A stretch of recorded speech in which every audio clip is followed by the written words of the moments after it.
ಅಡೌಡಿ ಚಂದ್ರಯ್ಯ.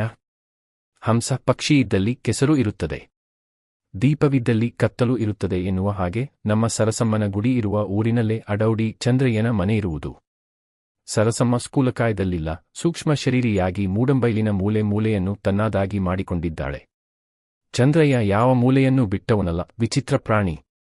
ಅವನ ಕೆಲಸವೆಲ್ಲ ಸ್ಥೂಲ ಶರೀರಕ್ಕೇನೆ ಸಂಬಂಧಪಟ್ಟುದು. ಊರಿನ ಯಾರನ್ನು ಕೇಳಿದರೂ ಅವನಿಗೆ ಸೂಕ್ಷ್ಮ ಬುದ್ಧಿಯೇ ಇಲ್ಲವೆನ್ನುತ್ತಾರೆ.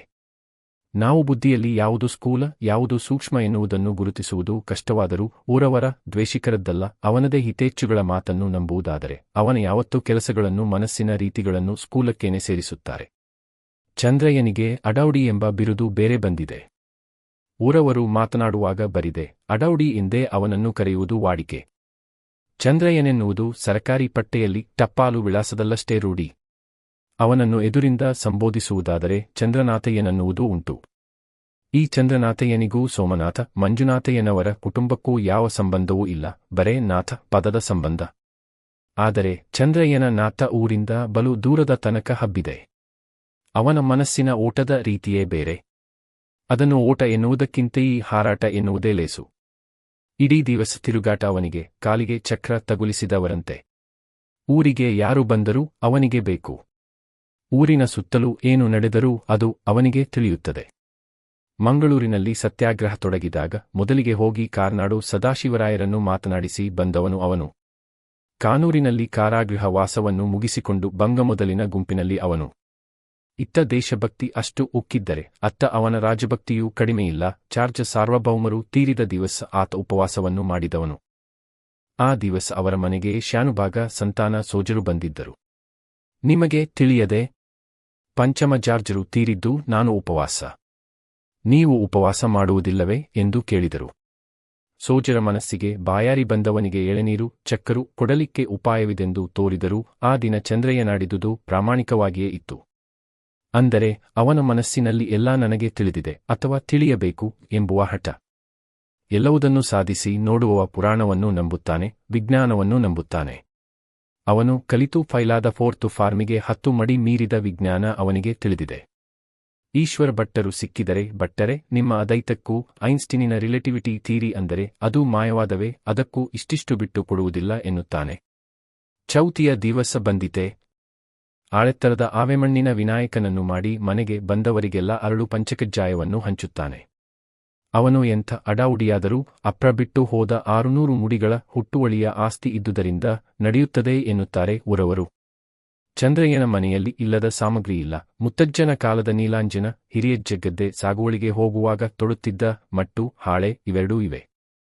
ಅವನ್ನು ಇರಿಸುತ್ತಿದ್ದ ಕೋಣೆಯಲ್ಲಿಯೇ ಹೊಸತಾಗಿ ಬಂದ ರೇಡಿಯೋ ಸೆಟ್ ಸಹ ಇದೆ. ಊರವರು ಸಂಗೀತ ಕೇಳಲಿಕ್ಕೆ ಅವನ ಮನೆಗೆ ಬರುತ್ತಾರೆ. ಅವರ ಮುಂದೆ ಈತ ಗ್ರಾಮಫೋನು ಇರಿಸಿ ಸದಾರಮಯ ಪ್ಲೇಟುಗಳನ್ನು ಹಾಕುತ್ತಾನೆ. ಅರ್ಧದಲ್ಲಿ ನಿಲ್ಲಿಸಿ ರೇಡಿಯೋ ತಿರುಗಿಸಿ ಓಹೋಯ್ ಭಟ್ಟರೆ ಇದು ಪಿತೃಲೋಕದ ಸಂಗೀತ. ಪಾತಾಳದಿಂದಲೂ ಇಲ್ಲಿಗೆ ವರ್ತಮಾನ ಬರುತ್ತದೆ ಎಂದು BBC ಸ್ಟೇಷನಿಗೆ ನಿಲ್ಲಿಸಿ ಬಿಡುತ್ತಾನೆ. ನಡುವೆ ಆಗುವ ಬಿಟಿಪಿಟಿಯ ನಾಸ್ಫೇರೆಕ್ಸ್ ಕೇಳಿ ಇದೇನು ಸಿಡಿಲು ಗುಡುಗು ಎಂದು ಭಟ್ಟರು ಕೇಳಿದರೆ ಕೂಡಲೇ ಉತ್ತರ ಬಂದಿತೆ. ನಿಮ್ಮ ಇಂದ್ರನಿದ್ದಾನಲ್ಲ ವಜ್ರಾಯುಧ ಹಿಡಿದು ಕೊಡುವ ತಕಲೀಪು ಅನ್ನುವ. ಅಷ್ಟಕ್ಕೆ ಅಲ್ಲಿನ ಗದ್ಯವಾಣಿ ಕೇಳಿಸುವುದು. ಭಟ್ಟರಿಗೆ ಇಂಗ್ಲಿಷ್ಟು ಅರ್ಥವಾಗದಿದ್ದರೂ ಅದು ಇಂಗ್ಲಿಷು ಎನ್ನುವಷ್ಟು ಮಾಹಿತಿಯುಂಟು. ಆದುದರಿಂದ ಅವರು ನಗುತ್ವ ಇದು ಇಂಗ್ಲಿಷ್ಟು ಅಲ್ಲವೇ ಎನ್ನುವರು. ಆಗ ಚಂದ್ರಯ್ಯನು ಬಂದ ವಾರ್ತೆಯನ್ನು ಹೇಳುವನು.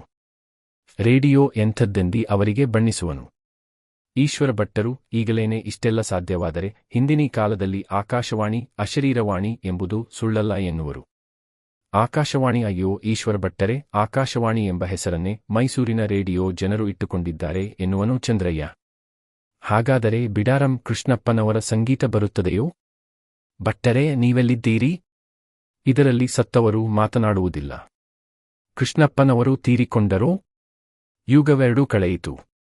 ಅಯ್ಯೋ ರಾಮ ರಾಮ ಚಂದ್ರಯ್ಯ, ನಿನ್ನ ಹಾಗೆ ನಾನೇನು ಗಜೇಟು ಓದುತ್ತೇನೆ. ಆದರೆ ನಿನ್ನ ರೇಡಿಯೋ ಕಂಪನಿಯವರು ಸತ್ತವರನ್ನು ಒಂದು ದಿವಸ ಮಾತಾಡಿಸದೆ ಬಿಡುತ್ತಾರೆಯೇ? ನನಗೂ ಹಾಗೆ ಅನಿಸುತ್ತದೆ ಭಟ್ಟರೆ. ಐನ್ಸ್ಟೀನ್ ಅನ್ನುವನು ನಾಳೆ ಆಗುವುದನ್ನು ಇವತ್ತು ಕಾಣಬಹುದು ಅನ್ನುತ್ತಾನೆ. ಅದಲ್ಲದೆ ಆಲಿವರ್ ಲಾಜ್ ಕಾನನ್ ಮುಂತಾದವರು ಪ್ರೇತ ಸಂಭಾಷಣೆ ಮಿಥ್ಯವಲ್ಲ ಎಂದು ಹೇಳುತ್ತಿದ್ದಾರೆ. ಕಾನನ್ ತೀರಿಕೊಂಡಾಯಿತು. ಆದರೂ ಅವನಿಂದ ಈಗಲೂ ಸುದ್ದಿ ಬರುತ್ತಿದೆಯಂತೆ ಈ ಲೋಕಕ್ಕೆ. ಇಂತಹ ಮಹಾತರ್ಕ ನಡೆಯುತ್ತಿರುವಾಗಲೇ ಒಂದು ದಿವಸ ಅಲಂಬಾಡಿ ರಾಮಣ್ಣ ಬಂದು ನಡುವೆ ಬಾಯಿ ಹಾಕಿದ. ರಾಮಣ್ಣ ಚಂದ್ರಯ್ಯನ ದೂರದ ನಂಟ. ಏನೋ ಕೆಲಸದ ಮೇಲೆ ಅಲ್ಲಿಗೆ ಬಂದಿದ್ದ. ಇವರೆಲ್ಲರೂ ಅಲ್ಲಿಗೆ ಕುಳಿತು ಪಿತೃಲೋಕ ಭೂತ ಪ್ರೇತಗಳ ಸಂಭಾಷಣೆ ಎನ್ನುತ್ತಿರುವಾಗ, ಓಹೋ, ಇಷ್ಟೆಲ್ಲ ಮಾತು ಯಾಕೆ? ನಮ್ಮ ಅಲಂಬಾಡಿಗೆ ಬನ್ನಿ. ಅಮಾವಾಸ್ಯೆ ದಿವಸ ನಮ್ಮ ಮನೆಯ ಹಿಂದಿನ ಗುಡ್ಡದ ಮೇಲೆ ಸಾಲು ಸಾಲು ಸೂಡಿಗಳನ್ನು ನಾನು ತೋರಿಸುತ್ತೇನೆ. ಗುಡ್ಡವನ್ನೇರಿದರೆ ಗಂಟೆಯ ಧ್ವನಿ ಕೇಳಿಸುತ್ತದೆ. ಚಂದ್ರಯ್ಯನಿಗೆ ಈ ಪ್ರೇತ ಭೂತಗಳ ಕಥೆಯನ್ನು ಕೇಳುವುದೆಂದರೆ ತುಂಬಾ ಇಷ್ಟ. ಅದರಲ್ಲಿ ನಂಬಿಕೆ ಉಂಟೆಂತಲೂ ತಿಳಿಯದು, ಇಲ್ಲವೆಂದು ಅವನೆನ್ನಲಾರ. ಆದುದರಿಂದ ಬಹಳ ಆತುರದಿಂದ, ನಿಜವೇನೆಯ ಅಥವಾ ನಮ್ಮ ಮೂಡಂಬೈಲಿನ ಬೆಳ್ಳಕ್ಕನ ಹಾಗೆಯೇ ನಿಮ್ಮ ಬೆಳ್ಳಕ್ಕಗಿಲೆಕ್ಕೆ ನನಗೆ ತಿಳಿಯದು. ನಾನು ಹೇಳಿದ್ದನ್ನಾದರೆ ಪ್ರತ್ಯಕ್ಷ ತೋರಿಸಿಯೇನು. ಆದರೆ ಈ ಪುಣ್ಯಾತ್ಮನಿಗೆ ನಮ್ಮ ಅಲಂಬಾಡಿ ಕಣ್ಣಿಗೆ ಬೀಳಬೇಕಲ್ಲ, ನಂಟರು ಸಂಬಂಧಿಗಳು ಇದ್ದಾರೆ ಎಂಬ ಅಭಿಮಾನ ಬೇಕಲ್ಲ. ಏ ಮಹಾರಾಯ, ನೀನು ಹಾಗೆಲ್ಲ ಹೇಳಬೇಡ. ನನಗೆ ಬರಲಿಕ್ಕೆ ಅವಕಾಶವಾಗುವುದಿಲ್ಲ. ನೀನು ಭೂತ ತೋರಿಸುವುದಾದರೆ ನಾನು ಬರುತ್ತೇನೆ. ನನಗಿಷ್ಟೇ ಬೇಕು, ಅದು ಸತ್ಯವೋ ಸುಳ್ಳೋ ಎಂದು ತಿಳಿಯುವ ಆತುರ. ಇದೆಲ್ಲ ಪಂಚಾತಿಕೆ ಆಗುವಾಗ ಈಶ್ವರ ಭಟ್ಟರು ಕುಳಿತು ಕೇಳುತ್ತಿದ್ದರು. ಅವರೆಂದರು, ಚಂದ್ರಯ್ಯ, ಭೂತವನ್ನು ನೋಡುವುದಾದರೆ ಇದನ್ನು ಹಠ ಹಿಡಿದು. ಇದನ್ನು ಎಂದರೆ? ಹಾಂ ಭಟ್ಟರೆ, ನೀವು ನಡುವೆ ಬರಬೇಡಿ. ಒಂದು ಸಾರಿಯೂ ನನ್ನಮ್ಮ ಅಲಂಬಾಡಿಗೆ ಬಂದವನಲ್ಲ ಚಂದ್ರ. ಅವನು ಬರುವುದನ್ನು ತಪ್ಪಿಸಿ ಹಾಕಬೇಡಿ.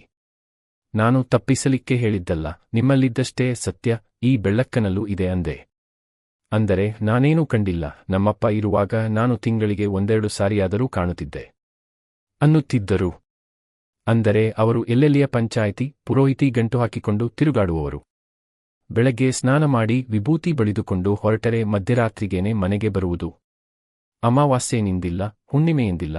ಹೀಗಾಗಿ ಬಹಳ ಸಾರಿ ಅವರಿಗೆ ಅದು ಕಾಣಲಿಕ್ಕೆ ಸಿಕ್ಕಿದೆಯಂತೆ. ಬೆಳ್ಳಕ್ಕನ ಔತ್ತಿದ್ದರು. ರೂಪ ಅಂದರೆ ಥೇಟು ರತಿಯಂತೆ. ನಾವು ಆಗ ಚಂದ್ರಯ್ಯನು ಚೇಷ್ಟೆಗೆ, ಅದೇ ನಮ್ಮ ಬಯಲಿನ ಬೆಳ್ಳಮ್ಮನೂ ಕಡಿಮೆಯಿಲ್ಲ, ಅವಳು ಒಂದು ಗತಿಯಲ್ಲವೇ ಎಂದನು.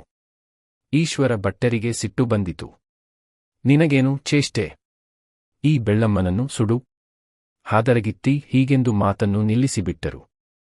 ಚಂದ್ರಯ್ಯನು ಇನ್ನೂ ಕಡ್ಡಿ ಹಾಕಿ ಕೆದಕಿದರೂ ಆ ದಿವಸದ ಮಟ್ಟಿಗೆ ಅವರ ಬಾಯಿಂದ ಬೆಳ್ಳಕ್ಕನ ಸುದ್ದಿ ತರಿಸುವಂತಿಲ್ಲ. ಅಂದರೆ ಈ ಬೆಳ್ಳಮ್ಮ ನಿಜಕ್ಕೂ ಒಬ್ಬ ತುಂಡು ಸೂಳೆ. ಅವಳಿಂದಲೇ ಆಗಿ ಈಶ್ವರಪ್ಪಯ್ಯನ ಹಿರಿ ಮಗ ಎಲ್ಲ ಕಳೆದುಕೊಂಡು ಊರು ಬಿಟ್ಟುದು.